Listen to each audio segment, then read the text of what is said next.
হয় গাইজ, আজি আমি আকৌ এটা নতুন ভিডিঅ'ৰ সৈতে আপোনালোকৰ মাজত আহিলোঁ। আজি আপোনালোকক চবেই গমেই পাইছে, চাৰিওফালে ইলেকশ্যন, কোনোবাই কংগ্ৰেছৰ, কোনোবাই বিজেপিৰ, কোনোবাই BPF, কোনোবাই ADF। মই এটা কথাই ক'ব বিচাৰোঁ, আপোনালোকে ভোটটো দিবাতো যাব, আপোনালোকেতো মোৰ ফালৰ পৰা আহ্বান থাকিল, ভোট দিবা চবেই যাব কেন্দ্ৰত।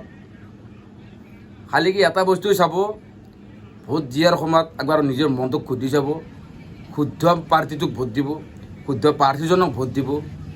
আৰু এটা কথা কওঁ, এটা বৰ্তমান গৰু এটাৰ দাম 1.5 লাখ, 2 লাখ, 1 লাখ, ছাগাল এটাৰ দাম 40,000, কুকুৰ চানা এটা কিনিব গ'লে 5,000 তলত নাপায়।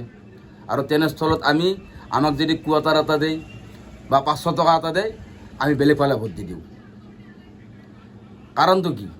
আমাৰ মূল্য কি কুকুৰ ছাগালতকৈ কম নেকি? আমাৰ মূল্য কি কুকুৰ ছাগালতকৈ নাই? আমি কুকুৰ ছাগালতকৈ বেয়া নেকি? সেইকাৰণে আমি বেচা যাব নালাগে।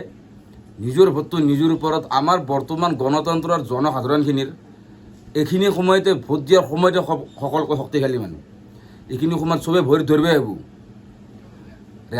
ৰজাও ধৰিব আহিব। সেইকাৰণে কৈছোঁ, নিজৰ ভোটটো নিজে দিব, কাৰো কথা শুনি কেনে নিদিব।